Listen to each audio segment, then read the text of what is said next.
쓸모있는 드론 이야기 오늘 세 번째 시간입니다. 저는 금호공대 ICT 융합 특성화연구센터 권익현입니다. 지난번 첫 번째, 두 번째 시간에는 이제 초경량 비행장치, 우리가 흔히 주로 이제 드론이라고 부르고 있습니다만 초경량 비행장치의 종류라든가 정의 이런 것들에 대해서 알아보고, 두 번째 시간에는 이제 드론의 자격증명을 어떻게 취득할 수 있는가, 종류는 무엇인가 이런 것들에 대해서 살펴봤고요. 오늘 세 번째 시간에 살펴볼 내용은 드론과 관련된 관리하는 방법별, 신고라든가 안전성 인증이라든가 이런 부분에 대해서 살펴보도록 하겠습니다.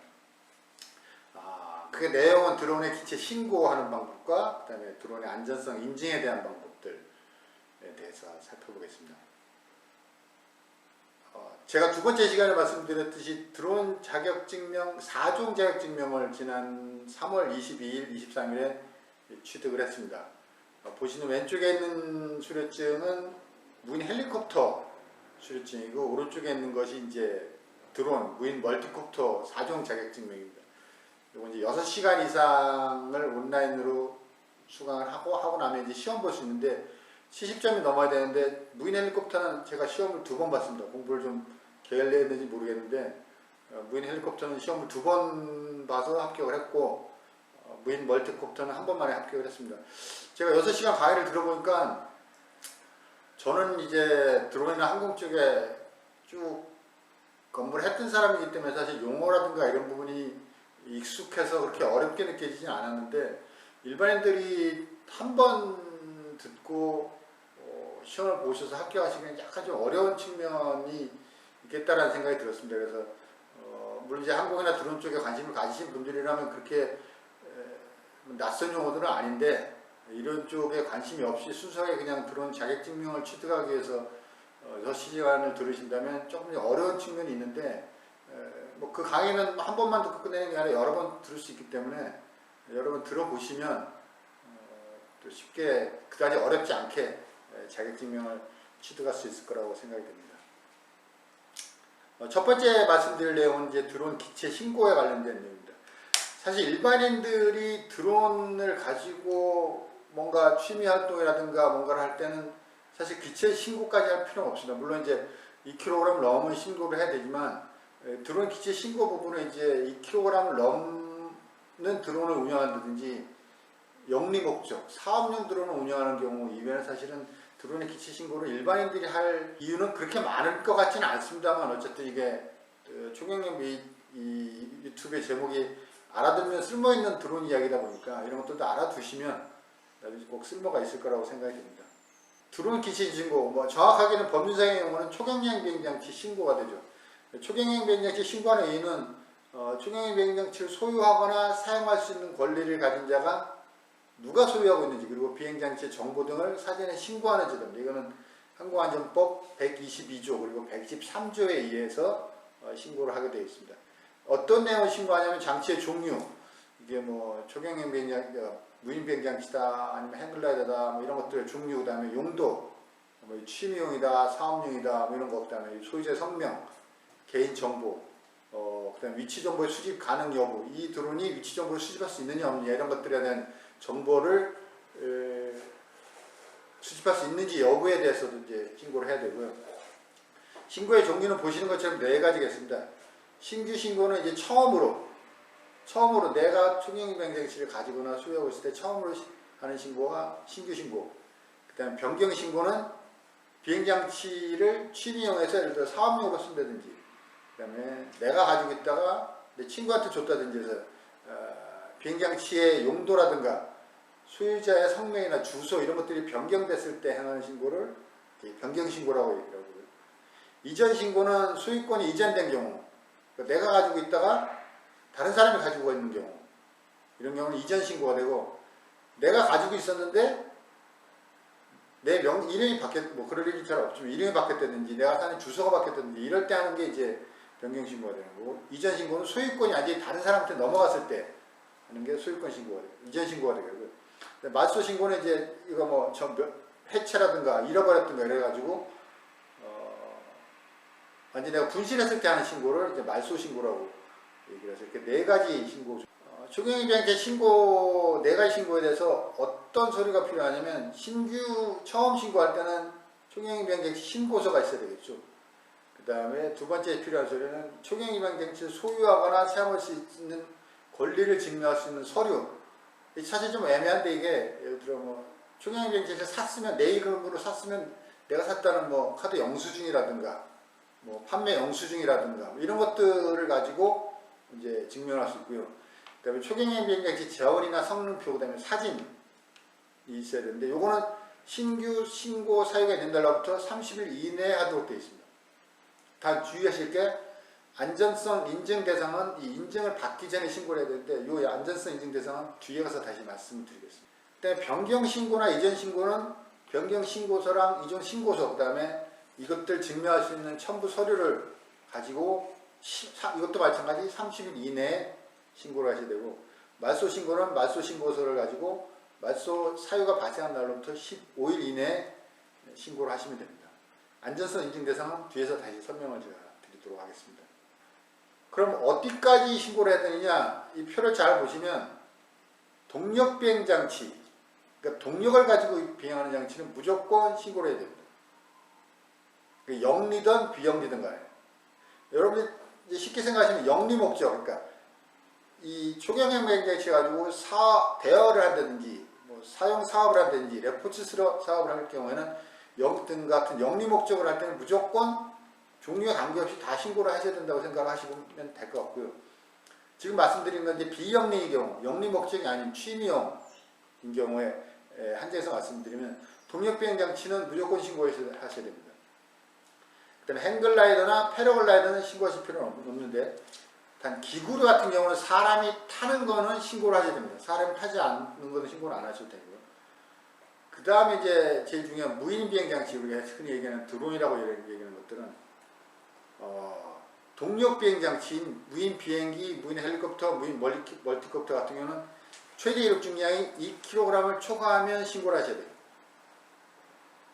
그리고 무인 비행선 같은 경우는 자체 중량 12kg, 길이가 7m를 초과하면 신고를 하셔야 되고, 회전식 비행 장치는 마찬가지로 동력을 이용하는 거기 때문에 신고를 하셔야 됩니다. 낙하산류는 신고를 하실 필요가 없습니다. 그럼 신고하지 않아도 되는 것들은 무엇이냐? 아까 말씀드린 앞에서 얘기하는 신고가 불필요한 초경형 비행 장치 이외에도 보시면 연구기관 등이 시험이나 조사, 연구, 개발 목적을 위해서 제작한 초경형 비행 장치는 신고 안 하셔도 됩니다. 그 다음에 제작자 등이 판매를 목적으로 제작을 했지만 아직 판매되지 아니한 것으로 비행에 사용되지 않는 것들은 신고는 안 하셔도 되고, 세 번째는 군사 목적으로 사용된 초경형 비행 장치는 신고를 안 하셔도 됩니다. 군사 목적이기 때문에. 그럼 여러분들이 관심 가진 드론 같은 경우는 어디까지 신고를 해야 되냐면, 이 표에서 보시는 것처럼 2kg이 기준입니다. 2kg을 초과하지 않으면 2kg 이하는 신고를 할 필요가 없습니다. 2kg 이하를 초과해서 하는 경우는 신고를 하셔야 되는데, 물론 앞에서 말씀드렸듯이 영리용, 사업용 목적의 경우는 무게와 관계없이 반드시 신고를 하셔야 됩니다. 2kg 정도면 사실 꽤 큰 드론입니다. 그러니까 개인이 뭐 굉장히 큰 촬영 장비라든가 뭐 이런 것들 빼놓고는 개인이 취미용으로 사용할 때 쓰는 드론은 대부분 2kg 이하입니다. 2kg 이하. 제가 갖고 있는 드론도 250g 약간 넘는 드론인데, 이처럼 일반인들이 개인이 취미용으로 사용하니까 사정 드론을 운영하기 위해서 사용되는 대부분의 드론은 사정 자격증명을 가지고 운영하는 드론은 대부분 2kg 이하이기 때문에 사실 일반인들이 드론을 가지고 있으면서 신고할 일은 사실 그렇게 많지는 않습니다만, 이것도 알아두시면 쓸모가 있을 것 같습니다. 신고를 하지 않으시면 벌칙이 있습니다. 벌칙. 근데 이게 좀 셉니다. 그래서 신고라든가 변경 신고를 아니하고 비행한 경우에는 6개월 이하의 징역이나 500만 원 이하의 벌금을 받도록 되어 있습니다. 그다음에 신고 신고를 하고 나면 신고 번호가 있는데 그 번호를 부착하지 않거나 거짓으로 표시한 경우는 과태료, 그다음에 말소 신고를 하지 않은 경우도 과태료인데, 이게 3차 위반할 경우는 최대 100만 원 또는 30만 원의 과태료가 있다는 점 유의하시고, 따라서 드론을 가지고 계신 분들이 반드시 지켜야 할 사항은 초경형 비행 장치를 사용하기 전에 신고를 하셔야 되고, 또 변경이나 이전, 말소 사유가 발생하면 또 신고를 하셔야 되고, 신고 번호가 발급되고 나면 장치에다가 신고 번호를 반드시 붙여서 비행을 하셔야 됩니다. 자, 그럼 신고 번호는 어떻게 나오느냐? 우측 그림에서 보는 것처럼 C4, CM 0001234 이렇게 나옵니다. 첫 번째 문자열인 C4에 대해서 말씀드리면 여기 5가지가 있습니다. C0은 250g 이하의 기체, 이건 사업용에 한정됩니다. C1은 250g에서 2kg 이하의 사업용 장치. 아까 앞에서 말씀드렸죠. 비사업용은 2kg 이하는 신고를 안 해도 되니까 2kg 이하의 사업용, 비사업용 기체에 대해서는 이 문자열이 있을 수가 없게 되는 거죠. C0나 C1은 사업용에 한정돼서 붙이게 되는 문자열이고요. C2는 2kg을 초과하고 7kg 이하인 사업용, 비사업용. 그 다음에 C3는 7kg에서 25kg 이하. C4는 25kg을 초과하는 기체에 대해서는 C4라는 문자열을 주고요.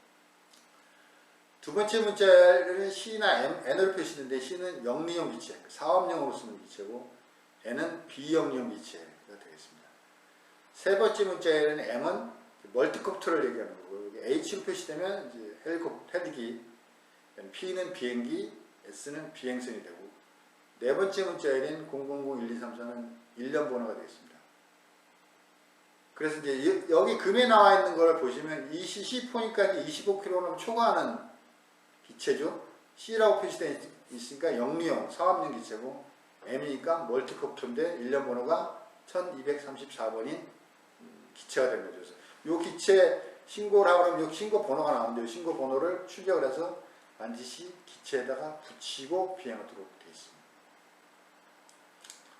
신고하는 절차는 간단합니다. 그래서 어렵진 않습니다. 신고서를 작성해서 제출하면 담당자가 검토를 해서 보완이 필요 없으면 바로 신고 번호나 증명서를 발급하고 보완이 필요하면 보완한 이후에 신고 번호나 증명서를 발급하게 되면 그거를 인쇄를 해서 표시를 하도록 되어 있습니다. 신고를 하실 때는 뭐 직접 가셔도 되고 팩스도 되는데 드론 원스톱 민원 서비스에서 온라인으로 신고를 하실 수도 있습니다.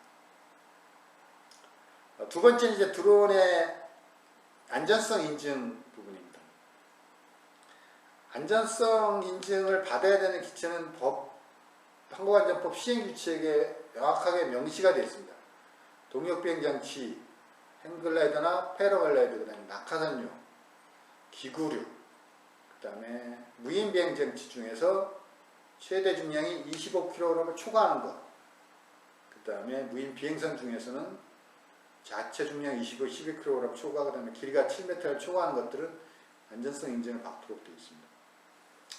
일반인들이 사업용을 가지고 하는 것 중에 가장 흔한 것들이 이제 촬영이나 농약 살포용인데 농약 살포용 무인 멀티콥터도 최대 중량이 25kg를 넘지는 않습니다. 그래서 일반인 사업용을 하시는 분들은 중에는 신고는 다 하셔야 되지만 안전성 인증을 받는 기체를 가지고 사업한다면 굉장히 크게 사업을 하시는 거죠. 예를 들어 뭐 드론 영상 촬영을 하신다 그래도 최대 이륙 중량이 25kg를 넘지는 않습니다. 그래서 안전성 인증은 이런 기체들에 대해서 해야 된다는 것 정도만 알고 계시면 되겠습니다. 안전성 인증 절차는 서로 제출하신 신고를 확인한 다음에 서류로 적합성 여부를 확인합니다. 그러면 정비 기록 상태 확인하고 비행성능 확인하면 이제 안전성 인증이 끝나게 되는데 안전성 인증도 4가지 구분이 있습니다. 초도 인증은 최초로 하는 인증인데 유효기간이 2년입니다.